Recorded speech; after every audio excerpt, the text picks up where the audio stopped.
Waktunya ngobras. Ngobrol sehat. Ngobrol sehat. Yang dipersembahkan oleh BSK Radio Network.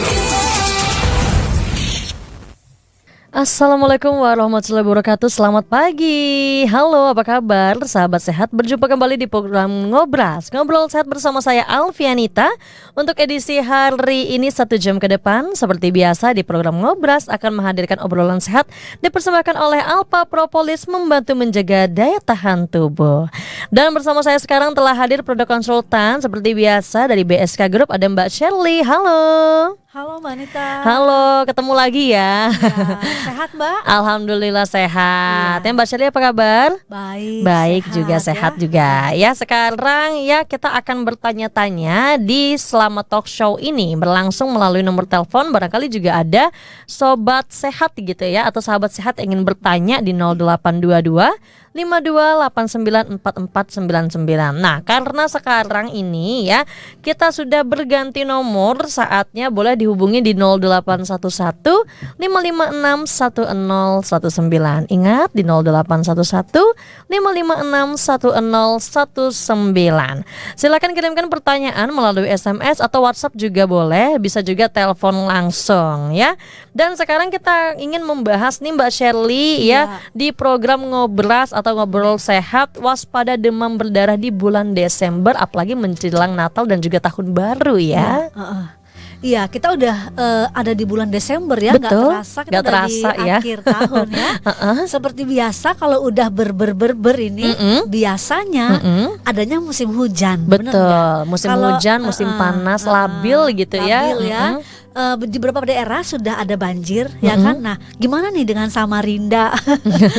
Aduh gitu ya. Jadi kita nggak bisa memungkiri ya, memang setiap tahun biasanya terjadi memang keadaan banjir. Itu diakibatkan karena hujan, curah hujan yang begitu deras ya, terutama di kota kita ya, misalnya di sini begitu. Jadi di beberapa daerah sudah ada banjir. Nah, di musim hujan biasanya kita mesti waspada tuh Mbak. Kenapa? Karena ada penyakit ya yang sedang mengincar ya di musim hujan. Salah satu yang berbahaya adalah demam berdarah. Betul. Kenapa kita mengangkat demam berdarah gitu ya? Apalagi kan biasanya kalau misalnya musim banjir, musim hujan kayak gini ya, ada aja sampah berserakan. Betul. Itu jadi pemicu ya. Betul. Kemudian genangan-genangan air ya yang nggak dibersihkan, kemudian sisa-sisa tempat-tempat sampah yang masih berserakan. Nah, itu menyebabkan tempat di mana nyamuk yang kita kenal membawa penyakit atau virus demam berdarah berkembang. Nah,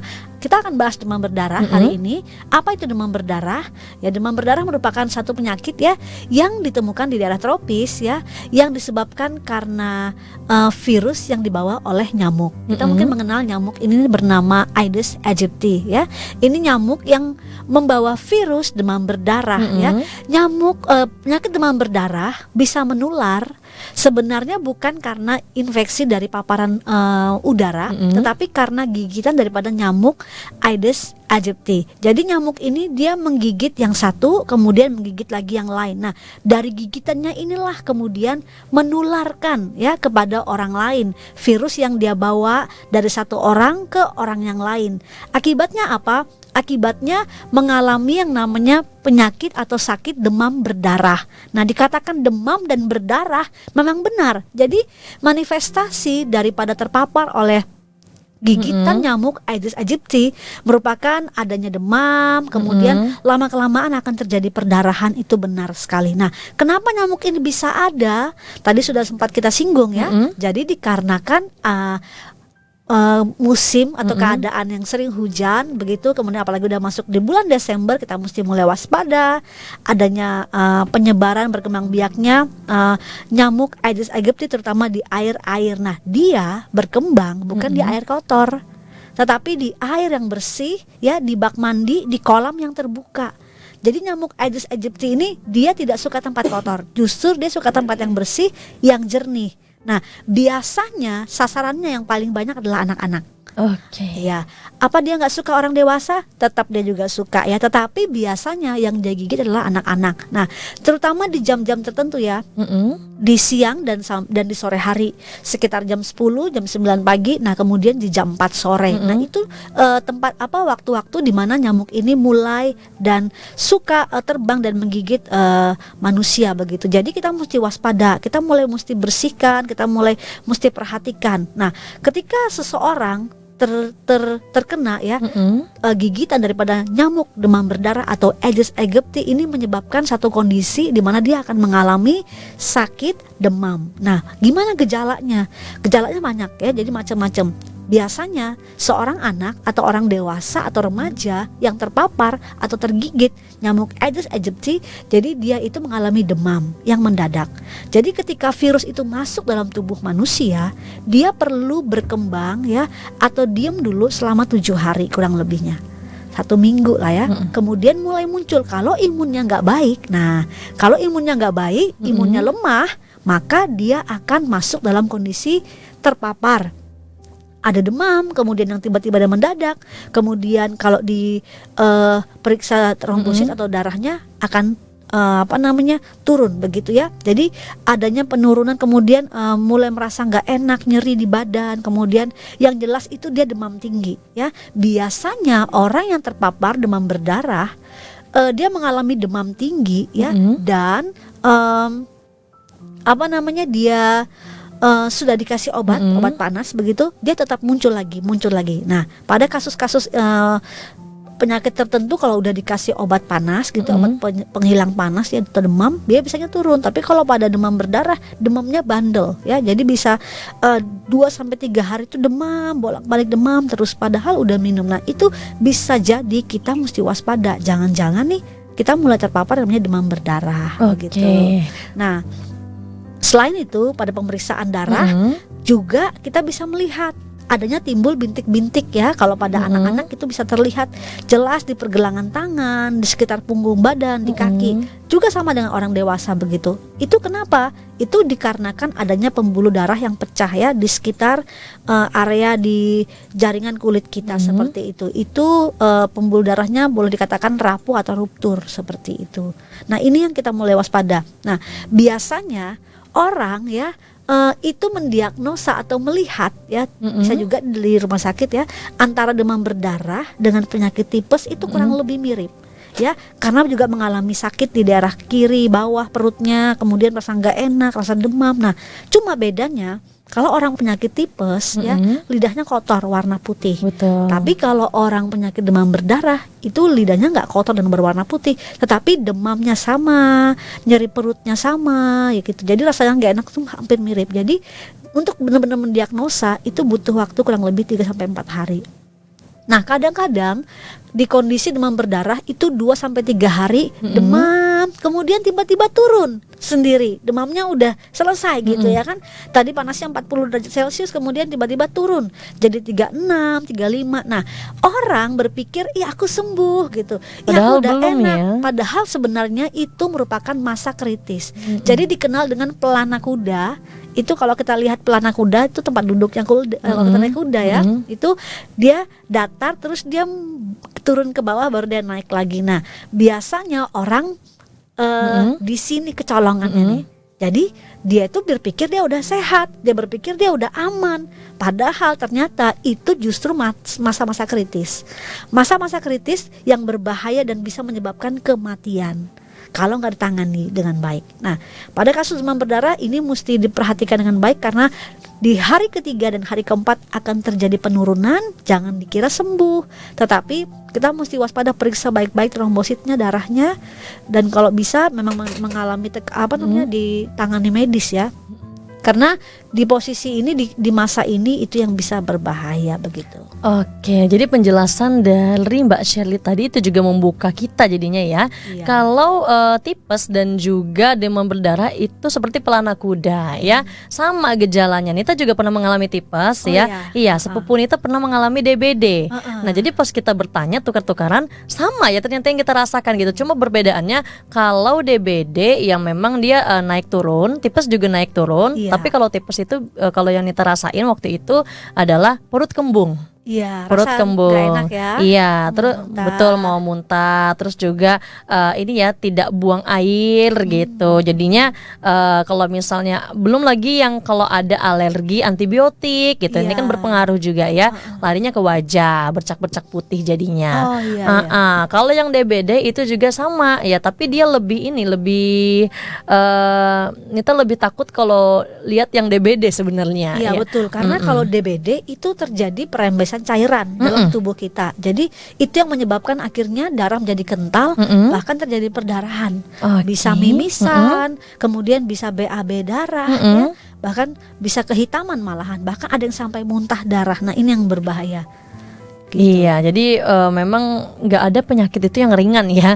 Memang betul semuanya tuh ada obatnya, tapi dimulai dengan pencegahan yang Betul, baik gitu harus ya. dicegah ya. Betul. Nah, kali ini juga nantinya kita akan membahas bagaimana sih tindakannya untuk memberantas jentik-jentik atau juga memberantas yang namanya menularkan virus Dengue gitu ya. Iya. Dengan demam berdarah atau penyakit demam berdarah. Langkah antisipasi apa aja yang bisa kita lakukan?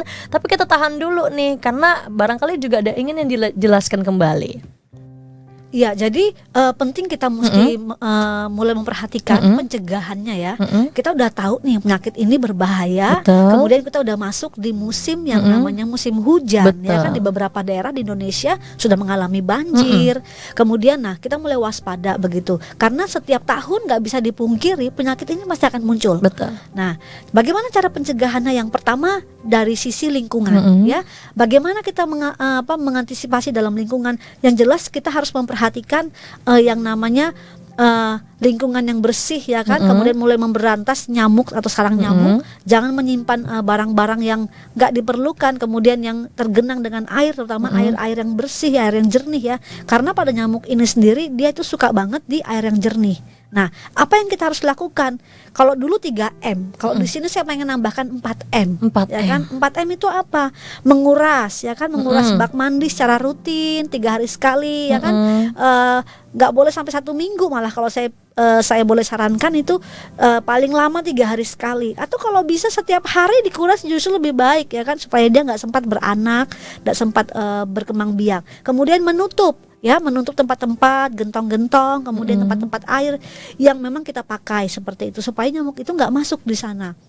Kemudian mengubur, ya, M yang ketiga, mengubur benda-benda yang kita nggak gunakan lagi. Kenapa? Karena kalau benda-benda itu dalam bentuk tabung, kemudian ada wadahnya begitu, itu menjadi sarana di mana air hujan tertampung, dan itu menjadi tempat yang bagus sekali untuk dia berkembang biak. Jadi perhatikan menguras bak mandi, menutup tempat penampungan air, kemudian mengubur, memantau keadaan sekitar kita atau lingkungan sekitar kita. Kalau boleh nih saya tambahkan lagi 1M, meningkatkan imun kita. Oke, Nah, meningkatkan seperti itu. imun udah tahu dong pastinya ya. Jangan lupa selalu konsumsi alpha propolis ya. Iya betul sekali. Ah. Jadi jangan cuma 3M, tapi sekarang di zaman new normal seperti ini, kita tambahkan bukan sekedar 4M, juga jadikan 5M ya kan. Jadikan 5M. Menguras, menutup, mengubur benda-benda yang nggak kepakai, kemudian memantau keadaan sekitar kita. Adakah orang-orang yang memang terpapar? Kalau ada yang terpapar, kita mesti aware.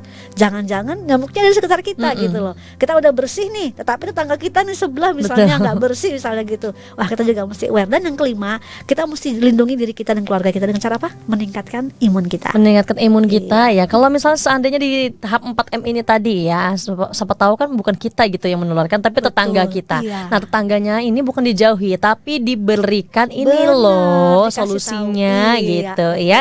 Jadi sama-sama melindungi ya. Iya. Dan juga karena ini sudah 15 menit ya, nanti di segmen selanjutnya Nita akan ingin bertanya juga sama Mbak Shirley, atau buat sahabat sehat yang lainnya juga boleh ya. Nomornya juga jangan lupa, silakan kirimkan SMS atau WhatsApp-nya, atau mau bertanya lewat telepon langsung juga boleh di 0811 556 1019. Sekali lagi 0811 556 1019. Baik sahabat sehat, jangan kemana-mana, program Ngobras akan kembali lagi setelah info sehat berikut ini. Alpha propolis merupakan getah lengket yang berasal dari batang pohon atau kulit kayu. Diproses dengan campuran dari madu lebah. Alpha propolis juga memiliki sifat antibakteri, antifunggal, antioksidan, dan antiinflamasi. Manfaat yang bisa kita dapatkan dari mengkonsumsi alpha propolis adalah dapat mengendalikan kadar gula dan kolesterol, menghambat pertumbuhan sel kanker, menjaga kesehatan dan fungsi otak, serta meningkatkan daya tahan tubuh. Mari tingkatkan daya tahan tubuh kita dengan mengkonsumsi Alpha Propolis.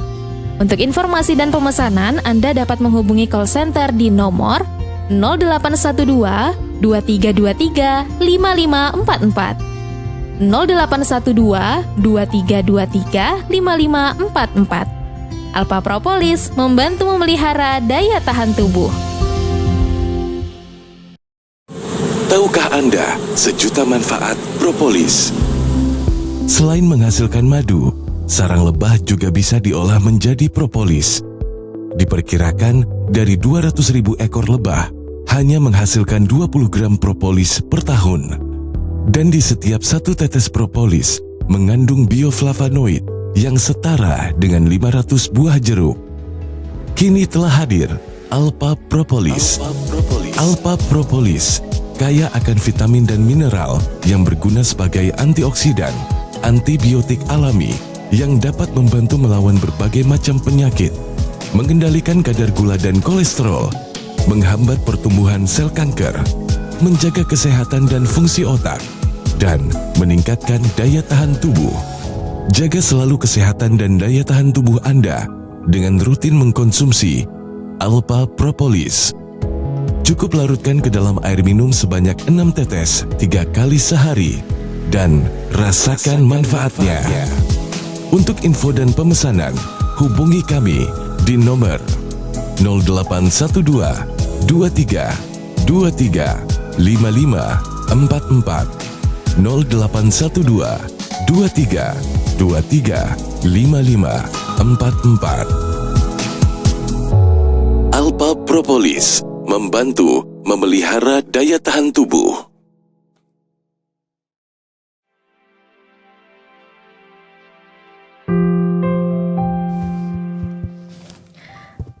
Kembali lagi di program Ngobrol edisi kali ini ya, Ngobrol Sehat, dan tentunya Anda masih ditemani oleh saya Alfianita dan juga masih bersama Mbak Shirley selaku produk konsultan BSK Group Brand Produk Alpha Propolis ya.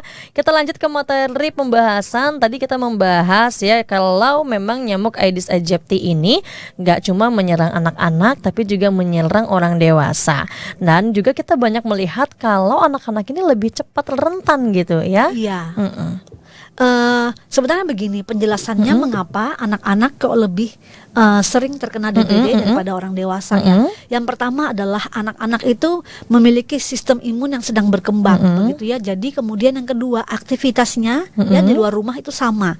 Mungkin dia sekolah, kalau mungkin sekarang sekolahnya sudah online. Ya, tetapi pada waktu yang dulu ya beberapa waktu sebelum pandemi itu kan anak-anak sekolah di sekolahan, kemudian lingkungan yang nggak bersih. Nah, jadi aktivitas dia di luar rumah itu jamnya sama dengan aktivitas daripada nyamuk ini keluar dan menggigit. Oke. Nah, begitu. Jadi kenapa yang paling banyak terkena itu anak-anak. Kemudian tidak hanya itu, anak-anak memang sangat rentan ya, sangat rentan karena tadi tingkat kualitas daripada imun mereka itu sedang berkembang dan sedang bertumbuh. Nah, apalagi kalau mereka banyak bermain seperti itu ya. Nah, maka anak-anaklah yang paling banyak terserang. Kalau boleh tahu di jam-jam berapa nih untuk waspada sebagai orang tua gitu ya. Nah, biar anak-anaknya ini juga bisa dicegah gitu dari nyamuk Aedes aegypti. Betul. Jadi nyamuk Aedes aegypti ini dia itu keluar 2 kali ya. Jadi dia di jam 9 sampai jam 10 ya, kemudian di sekitaran jam 4 sore. Jadi seperti itu jam 3 jam 4 sore. Dia jam 3 jam. Seperti itu. Jadi di jam-jam ini dia keluar dan menggigit. Kalau kita bisa melihat ya, kalau misalnya sobat sehat bisa melihat bentuk daripada nyamuk ini memang berbeda dari nyamuk biasanya ya. Yang paling khas dia memiliki bentuk berwarna hitam putih di daerah kakinya. Kalau kita lihat nyamuk seliweran gitu ya, kemudian kita tepok gitu kan, nanti kita lihat, warnanya hitam putih nih kakinya, itu benar-benar udah pas banget dengan ciri-ciri nyamuk Aedes aegypti. Kemudian kalau dia warna hitam biasa, nah itu tidak, bukan. Jadi memang nyamuk Aedes aegypti ini memang khusus dan dia punya khas ya sendiri. Nah, tidak hanya itu ya, informasi terbaru yang saya baca ya menurut info WHO ya, jadi nyamuk Aedes aegypti ini dia bisa malah terbang ya kurang lebih 500 km malah 500 meter ya. Jadi gini, nyamuk biasa itu menjangkiti hanya sekitar rumah misalnya gitu ya, gigi terbang. Nah, kalau dia itu malah bisa jauh gitu loh, 500 meter gitu dia bisa. Jadi sudah bermutasi begitu. Nah, ini yang kita mesti waspada dan perhatikan, justru nyamuk ini suka tempat bersih. Oke, bukan suka tempat yang kotor ya, Bukan. suka tempat bersih. Benar banget. Jadi kalau kita ada di kamar yang memang bersih, itu kita mulai waspada. Kita mesti perhatikan betul ya. Jadi jangan kita pikir udah bersih lah rumah saya, nggak usah lah terlalu takut, terlalu bagaimana. Tetap kita harus jaga. Kita tetap harus waspada dengan cara tadi 5M ya kan. Nah, selain kita menguras, kemudian menutup, mengubur ya, kemudian memantau keadaan sekitar, dan jangan lupa terus meningkatkan imun kita. Nah, itu tadi 5M. Dan kemudian apakah biasanya kan kalau kita lihat di tangan kita dihinggap gitu sama nyamuk atau digigit gitu ya. Iya. Nah, biasanya kan ada ciri-ciri ini gigitan nyamuk Aedes aegypti. Ini beda gigitannya. Emang ada perbedaannya seperti itu atau sama-sama aja deh kayak nyamuk biasa? Sebenarnya sama sih. Kan ada yang bilang kalau misalnya digigit gitu ya, kalau merahnya dia nggak mau hilang ketika ditekan, nah itu hati-hati dia bilang Ya, gitu. jadi itu gini. Jadi pada saat digigit, baru digigit pertama, itu sebenarnya modelnya sama kayak pada nyamuk pada umumnya. Tetapi pada nyamuk Aedes aegypti, jika terjadi manifestasi udah mulai demam ya, jadi virusnya itu dia terendap dulu dalam tubuh kita. Nah, pada saat kondisi kita mulai tidak fit, makanan-makanan yang kita makan mungkin makanan-makanan yang instan, hanya sembarangan, kondisi tubuh kita turun. Nah, mulai termanifestasi dengan cara apa? Dia demam. Nah, membedakannya adalah tadi benar yang disampaikan Mbak Nita. Ketika kita tarik gitu ya, kita punya kulit, kita lebarkan seperti ini dengan kedua jari kita antara jari telunjuk dan jari jempol. Nah, itu kita akan melihat bekas gigitannya itu tidak hilang. Itu menandakan bahwa dia menjadi perdarahan di dalam di daerah kulit kita begitu. Jadi bedanya di situ pada nyamuk Aedes aegypti. Bahkan lebih daripada itu, manifestasinya adalah dia akan bisa menyebabkan timbulnya bintik-bintik di daerah pergelangan tangan kita. Kalau kita lihat, kalau kita garuk gitu ya, dia nggak hilang. Terus kemudian kalau kita tekan begini, dia nggak hilang. Terus kalau misalnya di rumah, nih cara sederhana ya, ditekan ya di daerah di atas daerah siku atau pergelangan tangan. Ini kan ada nadi kita di sini ya. Kita bisa tahan sebentar, sejenak, dengan cara didep menggunakan pergelangan tangan kita. Nanti perlahan kita akan mulai lihat daerah yang kita dep begitu, daerah yang kita tekan itu dia muncul kemerah-merahan. Ya, banyak sekali merah-merah. Itu menandakan bahwa adanya ruptur atau kerapuhnya pembuluh darah di sekitar situ. Itu ciri khas yang paling sering muncul ya, selain demam, nyeri badan seperti itu. Oke, jadi kalau tadi kita berbicara soal ketahanan tubuh juga gitu, atau kita dip bagian siku gitu ya. Nah, seandainya kita ini sudah digigit nih, tapi kita tidak merasakan sakit gitu. Iya. Nah, terus tapi kita tahu ini tanda-tandanya ada bekas gigitan nyamuk Aedes aegypti. Yang kita lakukan itu sebenarnya seperti apa nantinya? Ya, jadi begini, ya ini menarik banget ya. Jadi kalau misalnya kita udah digigit nih, tapi kita oke-oke aja nggak apa-apa, berarti kita sehat. Kita ngerasanya sehat ya. Imun kita bagus begitu loh, nggak ada demam, kemudian oke-oke saja selama 7 hari ke depan. Ya, aman berarti. Tubuh aman kita berarti. bagus, berarti nggak apa-apa. Nah, tetapi gini, pada kondisi tergigit nyamuk Aedes aegypti ya, jadi pada kondisi gigitan pertama kita nggak apa-apa misalnya. Tapi nanti misalnya contoh nih, ada lagi gigitan berikutnya atau ada orang yang sakit kemudian menggigit kita dan itu kita terpapar, itu bisa jadi kita baru di situ, di gigitan berikutnya baru bisa menjadi tertular. Tapi sekali lagi garis bawahi, kalau imun kita tidak baik. Kalau imunnya oke, nggak apa-apa. Jadi punya benteng, punya pertahanan tubuhnya. Virus mau apapun masuk, kalau tubuh kita bentengnya kuat, bentengnya bisa, jadi nggak apa-apa, bisa melawan. Nah, jadi itu sahabat sehat ya, untuk benteng pertahanan tubuh kita lebih bagus lagi, lebih tahan lagi, jangan lupa konsumsi Alpha Propolis tentunya ya. Jadi buat sahabat sehat silakan ingin bertanya, kita masih menunggu juga, tapi kita masih mendengarkan dari Mbak Shirley. Mau lanjut lagi, silakan. Iya, jadi ketika gini nih, kita berpikir, keluargaku udah kena demam berdarah nih, gimana dong ya kan?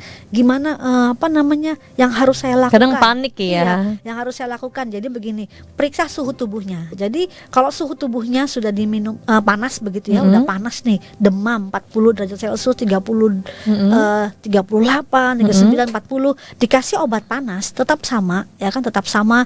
Kemudian tidak ada turun-turun, nah kita udah mulai mesti waspada ya, jangan-jangan ada terinfeksi dalam tubuhnya dia. Nah, penanganannya bagaimana? Kasih banyak minum air.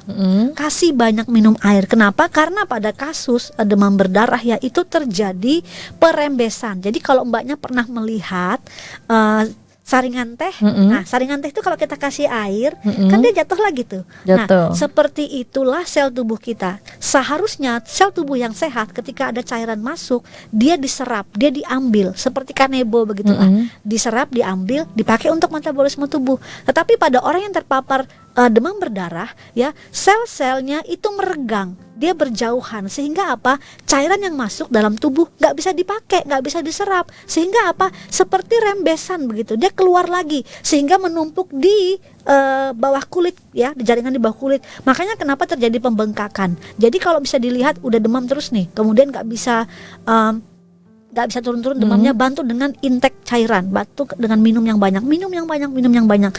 Kemudian kalau belum ada perubahan 2-2 hari belum ada perubahan, segera periksa ke dokter, periksa darahnya. Kalau memang trombositnya di bawah 100 begitu ya, trombosit normal kan di atas 150 ya. Jadi kalau dia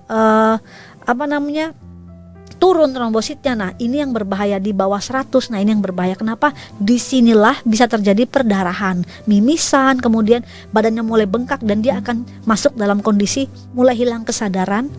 Nah seperti itu. Saya pernah mengalami kasus ya. Jadi waktu itu kami mengalami punya seorang pasien. Jadi waktu itu dibawa ke rumah sakit di hari kelima. Jadi dia demam di rumah udah 5 hari. Nah di hari kelima, di hari keempat sebenarnya udah nggak demam. Tetapi orang tuanya mengeluh, kok di hari kelima anak ini lemes. Terus kok disentuh, tangannya ditekan, baliknya itu lama. Jadi kayak kita menyentuh bakpao begitu ya. Kalau kita tekan bakpao itu kan naiknya squishy gitu ya, kayak squishy gitu ya kan. Jadi turgor, namanya turgor kulit, tingkat keelastisitasan kulitnya tidak ada. Nah ini sangat berbahaya. Kenapa? Karena ternyata penumpukan cairan ada di bawah kulit. Nah kalau udah cairan tertumpuk di bawah kulit, artinya tubuh kekurangan cairan.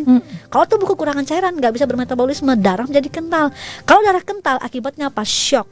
Nah waktu itu dibawa ya, dan waktu kita menanganinya, dan pada saat mau dimasukkan infus udah nggak bisa. Kenapa? Karena ternyata pembuluh darahnya udah kempes semua. Kenapa kempes? Karena tadi nggak ada cairannya.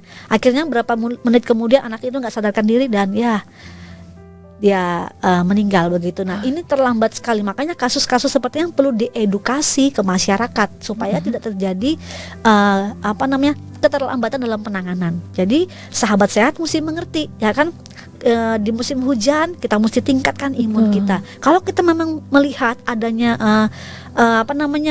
jentik-jentik yang mulai berkembang biak, kita mulai harus aware karena dampaknya ini sangat berbahaya. Bahkan penularan ini bisa terjadi begini, dia tidak terjadi secara droplet ya, secara udara tidak, tetapi nyamuk itu bisa menggigit satu keluarga begitu loh. Jadi bapak anak bisa kena, tapi lewat gigitan nyamuk itu. Makanya kita mesti waspada. Kenapa? Karena sebenarnya ini penyakit yang bisa dicegah begitu loh, seperti itu. Jadi cukup sedih ya kalau didengarkan ya. Benar. Karena lambat menangani, kemudian di saat sehat juga mungkin tadi itu ya, tadi dehidrasi, kekurangan air ya, kekurangan cairan juga. Jadinya ya ketika kulit di bawah apa? Di bawah jaringan. Di bawah jaringan. Mau diinfus pun juga nggak bisa diakses jadinya ya. Jadi memang bahkan pembuluh darah besar. Nah, pertolongannya gimana? Kita harus ambil pembuluh darah yang gede di vena begitu ya. Biasanya dokter melakukan itu. Jadi dilakukan diambil vena yang paling besar untuk ditusuk. Tetapi kalau memang dia kekurangan cairan, besar kempes juga. Nah, kalau sudah kempes, nah ini yang susah gitu loh. Jadi nggak ada bisa cairan masuk. Dan ini yang biasanya terjadi di rumah sakit. Yang biasanya terjadi di rumah sakit, mereka udah bawa pasien datang dalam keadaan sudah nggak bisa dicari venanya, udah kempes. Dan ini udah tidak ada penanganan yang cepat gitu ya? Iya, biasanya dari keluarga. Jadi karena keluarga pikir udah sembuh kok, kemarin 3 hari kemarin masih bagus kok, udah mau makan. Nah jangan salah. Jadi kalau memang dia ciri-cirinya sudah ada ya tadi, demam yang bandel begitulah ya, demamnya itu nggak mau turun ya kan, cepat diperiksakan dulu darahnya. Oke, itulah tadi informasi bagi kita semua gitu ya, karena yang menurut kita udah sembuh belum tentu gitu ya, bisa aja masih ada tertinggal 1% atau 2% yang harus kita tuntaskan juga ya. Sama mengingat seperti tipes dan juga DBD, tipes itu juga bisa kita berulang kali masuk rumah sakit lagi gitu ya, karena kita ngerasanya udah sembuh, pas begitu makan yang nggak terkontrol masuk lagi. Iya benar gitu. banget. Jadi kalau pada penyakit tifus itu bedanya adalah dia di saluran pencernaan. Kalau di demam berdarah dia di peredaran, makanya kembung ya. Iya, kembung ya. di peredaran darah. Jadi bedanya tapi mirip banget. Jadi orang sama-sama rasa sakit perut, kalau diperiksa ditekan di sebelah kiri ada terjadi pembengkakan hati sama ya. Jadi kayaknya mirip begitu. Jadi sama-sama sakit perut, sama-sama ada nyeri hulu hati. Nah, tapi bedanya kalau tipes dia nggak akan mengalami yang namanya tadi kurva pelana kuda ya. Jadi nggak mengalami. Biasanya tipes itu bedanya begini, dia di sore hari demam. Sore mau ke malam dia demam. Tapi di sekitar jam-jam 5 atau jam 6 gitu ya, udah menggigil, terus perutnya nggak enak. Nah itu biasanya perbedaan demamnya di situ. Kalau pada demam berdarah demamnya bandel, memang sudah dikasih obat panas naik lagi dia, 4 jam naik lagi dia begitu. Oke, jadi perbedaannya antara demam berdarah dan juga demamnya tipes ya. Kalau demam berdarah 4 jam ya, nanti timbul lagi, habis diobati timbul lagi. Tapi kalau tipes tadi sekitar sore mau ke malam ya. Ya benar. Oke, dan nantinya kita akan membahas lagi di segmen selanjutnya mengenai pertanyaan apa yang akan kalian sampaikan gitu ya. Sepertinya udah ada, tapi kita tahan dulu nih. Dan juga baiklah sahabat sehat, jangan kemana-mana. Program Ngobras Ngobrol Sehat akan kembali lagi setelah info sehat berikut ini. Hai healthy people, kamu sudah jaga kesehatan hari ini belum? Yuk jaga kesehatan di masa sulit, perkuat imun dengan mengkonsumsi Alpha Propolis. Caranya gampang kok, cukup larutkan Alpha Propolis ke dalam air minum sebanyak 6 tetes 3 kali sehari. Alpha Propolis siap menjaga daya tahan tubuh dan melawan virus pengganggu. Segera rasakan manfaatnya dan dapatkan Alpha Propolis dengan menghubungi kami di nomor 0812 2323 5544. 0812 2323 5544. Alpha Propolis membantu memelihara daya tahan tubuh.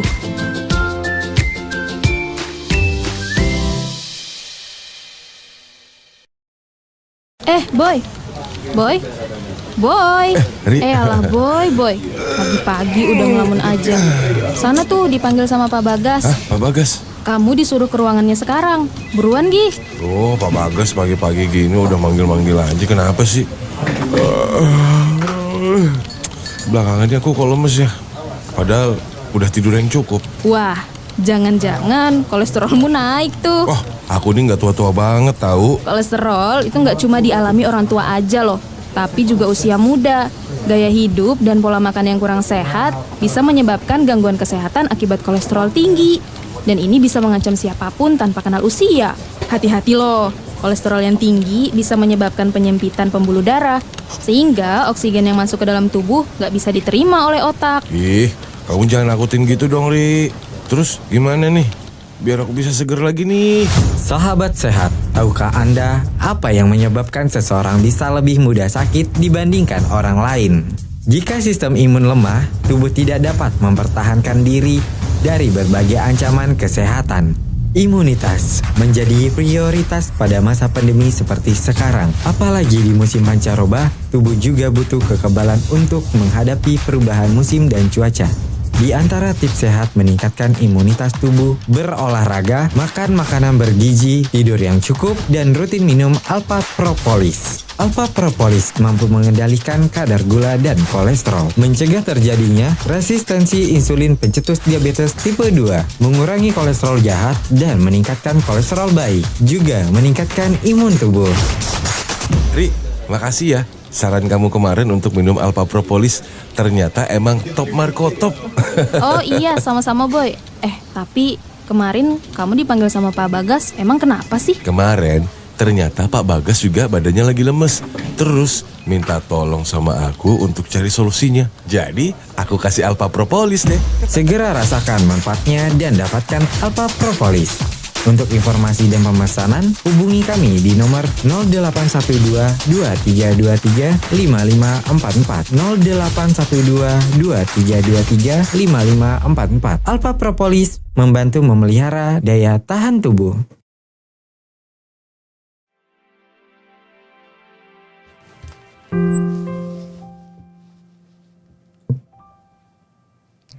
Kembali lagi di program Ngobras edisi kali ini, tentunya Anda masih ditemani oleh saya Alfianita dan juga Mbak Shirley dari Produk Konsultan BSK Group Brand Produk Alpha Propolis ya.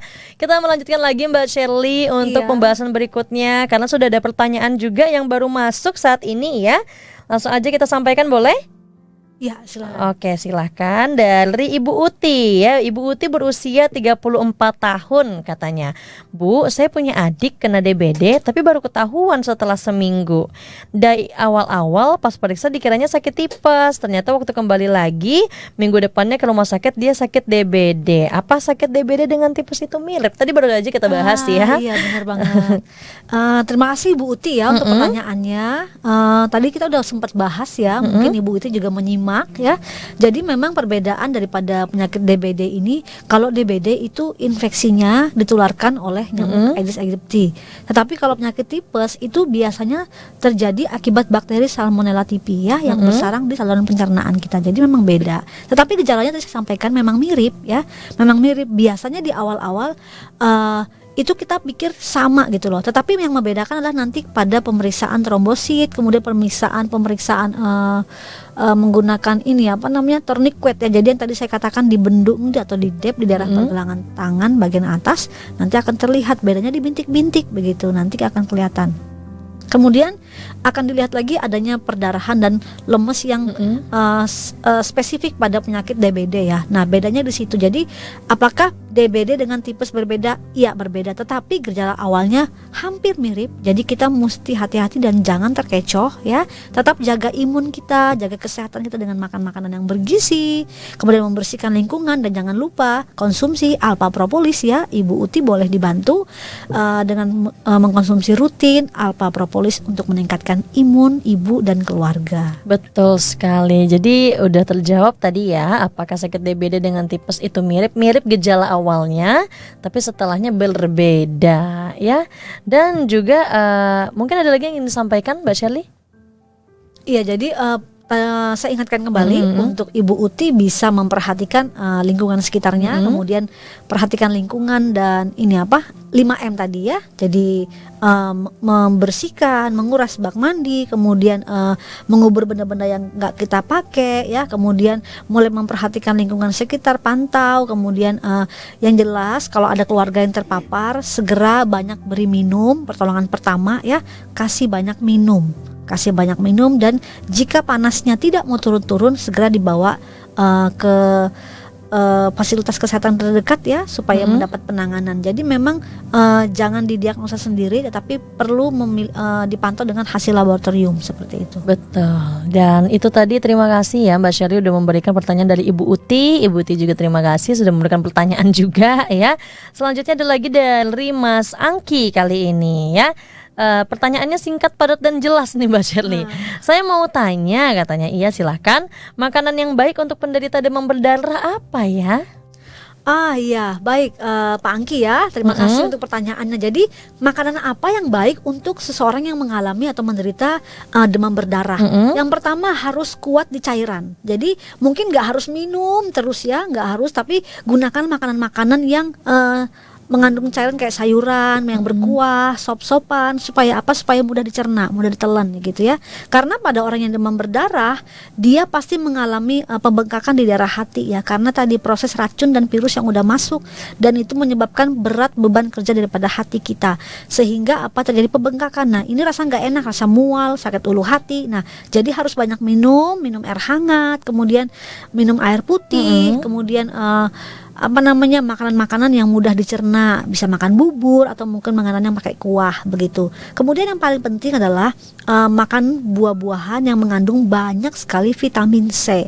Ya, karena apa? Karena ini membantu meningkatkan imunitas tubuh kita. Ya, memang tubuh kita ini canggih ya, otomatis bisa memproduksi sendiri pertahanan saat tubuh kita terpapar virus atau bakteri. Tetapi itu saja nggak cukup ya, apalagi dalam kondisi sudah jatuh sakit. Jadi harus dibantu dari luar. Nah, konsumsi vitamin C yang banyak itu baik untuk membantu meningkatkan imunitas tubuh supaya bisa kembali fit atau pulih. Tidak hanya itu, kita mesti juga hati-hati kalau memang dia punya sakit MAH. Kalau dia sakit MAH, kalau tinggi vitamin C juga itu bisa menyebabkan MAH-nya juga terganggu. Jadi baru aja tadi Monita sampaikan itu juga. Ya, jadi mesti diperhatikan. Jadi kalau bisa disiasati dengan apa, makan dulu, diisi dulu perutnya, kemudian baru konsumsi vitamin C seperti itu. Oke, vitamin C kan tadi juga bisa berasal dari buah ya Mbak Shirley ya. Iya. Bisa berasal dari buah. Ketika lambungnya mungkin mempengaruhi, tidak bisa untuk konsumsi vitamin C yang berlebih ya, maka kita makan dulu. Dan apakah ada buah yang vitamin C tapi nggak asem gitu? Buah vitamin C yang nggak asam ya, sejauh ini bisa pakai strawberry ya kan, kemudian bisa jeruk juga ada ya, dijadiin jus boleh ya. Benar banget. Sebenarnya bisa juga buah ini jambu merah ya. Jambu merah. Jambu merah. Oke, itulah solusinya ya, semoga jambu biji maksud saya. Jambu biji. Guava begitu Guava, ya. Oke. Dan inilah udah terjawab sepertinya ya dari pertanyaan Mas Angki dan juga Ibu Uti. Barusan aja ada sahabat sehat yang bertanya nih ya. Ini dari Bulukumba dia bilang. Iya, dia bilang gini, Assalamualaikum, Waalaikumsalam. Ini FM apa ya namanya katanya ya. Saya suka loh acaranya dari Bulukumba, katanya Sulawesi Selatan. Terima kasih. Ini dari 1412 tidak disebutkan namanya, tapi terima kasih ya, sudah senang katanya dengerin kita. Edukasi soalnya ya. Iya. Salam sehat ya di Bulukumba. Iya, salam sehat. Dan inilah tadi sudah kita sampaikan juga gitu ya, dengan 5M yang ujungnya adalah menjaga imunitas tubuh kita agar tetap baik dengan alpha propolis ya. Apakah nantinya kita akan membahas mengenai apa alpha propolis? Ya ditunggu saja, tentunya jangan kemana-mana. Baiklah sahabat sehat, program Ngobras akan kembali lagi setelah info sehat berikut ini.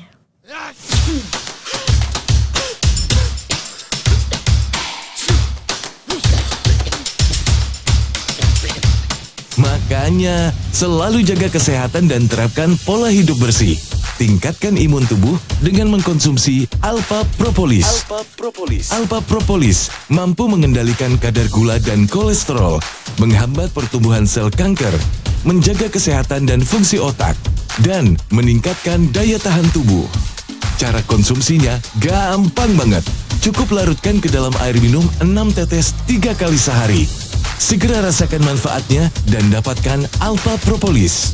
Untuk info dan pemesanan, hubungi kami di nomor 0812 23 23 55 44 0812 23 23 55 44. Alpha Propolis siap menjaga daya tahan tubuh dan melawan virus pengganggu.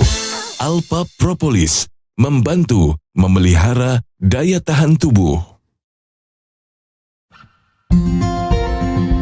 Alpha propolis merupakan getah lengket yang berasal dari batang pohon atau kulit kayu. Diproses dengan campuran dari madu lebah.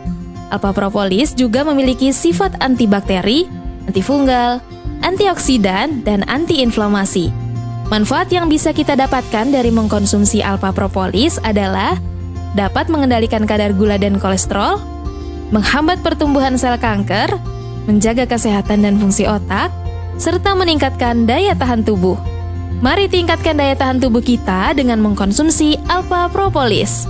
Untuk informasi dan pemesanan, Anda dapat menghubungi call center di nomor 0812 2323 5544. 0812 2323 5544. Alpha propolis membantu memelihara daya tahan tubuh.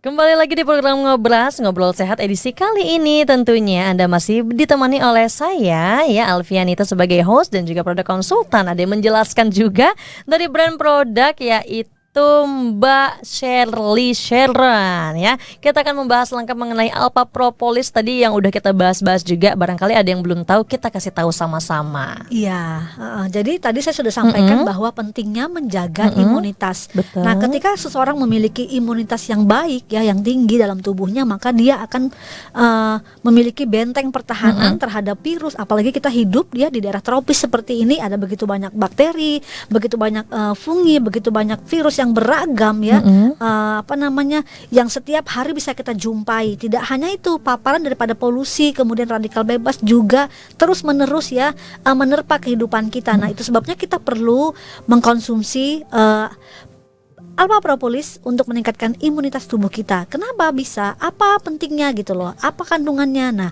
ppd Alpha Propolis ya, di propolis sendiri ya itu memiliki kandungan biasanya 1000. Tetapi di Alpha Propolis kandungan propolisnya adalah 1600 ppm. Jadi dia lebih tinggi ya.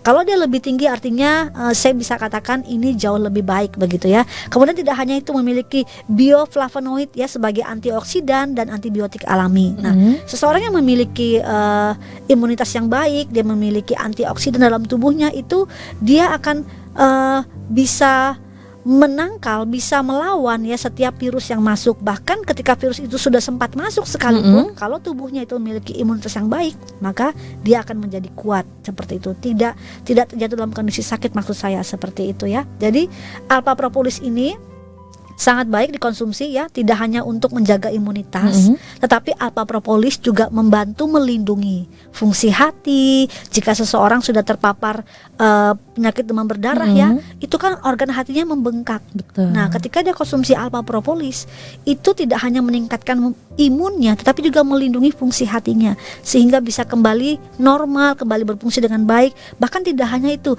dia bisa membuang racun-racun dalam tubuh sehingga metabolisme tubuh menjadi lebih baik. Bahkan tidak hanya untuk demam berdarah, gitu, tidak hanya untuk meningkatkan imun. Alpha Propolis juga kaya akan kandungan antioksidan alami yang bisa membantu mengatasi penyakit degeneratif ya seperti diabetes, kemudian stroke, kemudian kanker seperti itu, bahkan penuaan dini. Jadi satu produk dengan banyak manfaat, itulah Alpha Propolis. Oke, jadi Alpha Propolis ini kesimpulannya adalah bisa dikonsumsi berbagai macam usia Ya, itu ya. yang paling penting. Iya, kalau Ya. misalnya untuk anak kecil nih biasanya dimulai dari usia berapa boleh konsumsi Alpha Propolis? Iya, kita tahu ya bahwa Alpha Propolis ini dihasilkan oleh lebah. Lebah tidak hanya menghasilkan madu, tapi juga menghasilkan propolis. Nah, kalau kita bicara kedua hal ini, tentunya ini cukup sangat baik bagi kesehatan ya, terutama bagi anak-anak. Kenapa? Karena di Alpha Propolis juga mengandung omega 3, 6 dan 9. Omega 3, 6 dan 9 merupakan senyawa yang dibutuhkan untuk meningkatkan kualitas otak ya, melindungi bahkan juga menutrisi otak. Nah, anak yang bisa minum propolis atau Alpha Propolis ya, dimulai dari anak umur 2 tahun. Umur 2 tahun ya. Umur 2 tahun ini mungkin ya ketika dia mengkonsumsi ya, karena begini, Alpha Propolis ini senyawa aktifnya ya cukup tinggi dan bahkan kualitasnya cukup terjaga dan terjamin. Bahkan sudah ada BPOM-nya dan halal ya. Jadi ketika dirasa mungkin ada rasa manis, asam, sepet, hangat ya, yang mungkin tidak nyaman di lidah anak-anak. Tetapi ingat, caranya bagaimana? Kita siasati supaya anak kita tetap sehat, tetap terlindungi, dia bisa main dengan aman. Nah, kita kasih 2 tetes sampai 3 tetes ya. 2 sampai 3 tetes diteteskan dalam madu yang manis. Nah, jadi dicampur di situ supaya dia mau minumnya. Oke. Jadi disiasati ya. Karena kan biasanya kan anak-anak itu kan dia kalau dilihat orang tuanya netes sesuatu gitu ya di air, nggak mau minum gitu ya. Jadi dengan siasatinya, kreatif kita sebagai orang tua lah ya. Jangan sampai kita nggak kreatif tapi karena kita nggak tahu cara ngasihnya, kita pandang enteng, akhirnya anak kita jatuh dalam keadaan sakit. Betul. Gitu. Ini kan juga tidak diharapkan ya. Nah, kalau kita lihatnya si anak ini juga mau konsumsi, yang orang tuanya juga konsumsi. Jadi biar bareng-bareng ya. Betul banget. Ya. Kalau anaknya udah agak besar sedikit dan dia mau ya diteteskan gitu, langsung juga oke. Nah, langsung dipangkal lidah. Oke, langsung dipangkal lidah ya. Oke, langsung aja biar praktis. Betul. Ya. Dan kalau untuk soal konsumsinya, ini kan ada tidak menggunakan sendok yang logam. Iya. Nah, kira-kira betul alasannya sekali. apa tuh? Iya, jadi begini, karena tingginya kandungan senyawa aktif yang begitu sangat baik dalam tubuh kita yang di dalam Alpha Propolis, sehingga kita nggak boleh menggunakan sendok logam. Karena takut terjadi reaksi kimia yang berbahaya ya. Nah, jadi bagaimana? Siasati lagi dengan cara apa? Menggunakan sendok plastik. Ya, supaya apa? Supaya kandungan-kandungan terbaik yang ada dalam alpha propolis itu bisa kita terima dan kita bisa masuk dalam tubuh kita dan itu bekerja dengan optimal. Seperti itu. Kalau sendok kayu boleh? Sendok kayu Sendok kayu yang kayak spatula kecil. Ya mungkin bisa ya, karena bisa. kalau kayu nggak apa-apa, tapi lebih baik yang plastik. Oke, lebih baik yang plastik. Jangan digigit plastiknya ya, tapi ya. Dan itulah tadi udah dimudahkan ya menurut Nita ya, untuk konsumsinya juga bisa disiasati dimulai dari anak usia 2 tahun. Kalau anaknya nggak mau dikonsumsi secara langsung gitu ya, diteteskan, bisa kita teteskan di madu kesukaannya ya. Karena madu kan manis ya. Betul. Dan juga kalau seandainya kita menggunakan sendok yang logam ya, karena ada reaksi kimia, jadi kita ganti dengan sendok yang plastik. Nah, sekarang untuk cara konsumsinya sehari bisa berapa kali nih? Iya, jadi untuk alpha propolis sendiri kita konsumsi itu sebenarnya 6 tetes. 6 tetes? 3 kali sehari. Oke, jadi Ya. pagi 6, siang 6, malam 6 gitu ya. Nah, tapi pada kondisi tertentu ya, misalnya kondisi tubuh yang benar-benar udah mengalami sakit ya, bisa sampai 9 tetes. 9 tetes. Ya, dan perlu diketahui ya Mbak, jadi alpha propolis ini bisa juga digunakan sebagai spray. Spray. Ya, jadi 6 tetes kita larutkan di dalam air ya, 100 ml, kemudian kita bisa gunakan masukkan dalam botol spray, bisa disemprotkan ke wajah untuk multifungsi ya. ya. Jadi untuk melindungi kulit wajah kita ya dari paparan sinar matahari, radikal bebas, bahkan untuk Pengganti face mist jadinya ya. Iya benar banget. Nah, gitu. Jadi dan ini bahan herbal loh, jadi tidak mengandung bahan kimia yang berbahaya. Kemudian bisa untuk luka juga, ya sudah dibuktikan. Jadi ada yang menggunakannya mengalami luka ya, luka beberapa hari dan tidak kering, kemudian dispray, disemprotkan dan terbukti hanya dengan 1 hari saja, kemudian lukanya udah terlihat mulai mengering dan pelan-pelan mulai menutup seperti itu. Oke, terima kasih Mbak Shirley. Ya, jadi kesimpulan dari pembahasan kita yang si alpha propolis ini bukan cuma untuk daya tahan tubuh dan imun tubuh kita aja, untuk sebagai peningkatan, tapi selain kita konsumsi ya bisa juga dijadikan spray gitu ya, spray untuk wajah, untuk luka juga, dan boleh nanti ini diberikan ini ya, motivasi gitu buat teman-teman ya, supaya nggak takut nih untuk mencoba alpha propolis. Apalagi kadang-kadang kan orang-orang konsumsinya ditunggu di saat dia udah mulai sakit ya kan. Harusnya kan pencegahan dulu kan. Nah, adakah sepatah dua patah kata memotivasi teman-teman yang lagi mendengarkan? Ya, jadi investasi kesehatan merupakan investasi masa depan. Betul. Begitu. Jangan menunggu kita sakit baru kita kemudian berobat atau mencari pengobatan. Tidak, justru Panik ya. Justru saat kita sehat. Kenapa? Waktu kita sehat kita bisa melakukan aktivitas, produktivitas yang lebih baik lagi, bahkan kita bisa berkarya bagi orang-orang yang kita cintai. Oke, siap. Terima kasih ya sudah memberikan ini ya sepatah dua patah kata. Bahkan tadi dari awal bukan sepatah dua patah kata lagi ya, tapi ini nasihat gitu ya, biar kita semuanya tetap hidup sehat dan tidak bosan-bosan juga untuk ngobrol sehat di sini ya. Dan buat teman-teman yang lagi mendengarkan kita di Ngobrol Sehat, semoga aja bisa menambah wawasan baru ya buat keluarga, buat orang yang kita cintai untuk jangka panjang tentunya. Demikian program Ngobrol edisi hari ini. Terima kasih atas kebersamaannya Bang Shirley ya. Terima kasih Mbak Nita. Iya, terima kasih juga buat kebersamaannya sahabat sehat yang mendengarkan di luar sana. Sampai jumpa di program Ngobrol edisi lainnya. Saya Alfianita pamit undur diri dan sampai jumpa. Terima kasih sudah ngobrol sehat bersama kami di Ngobras. Ngobrol sehat. Sampai jumpa di Ngobras berikutnya. Only on BSK Radio Network.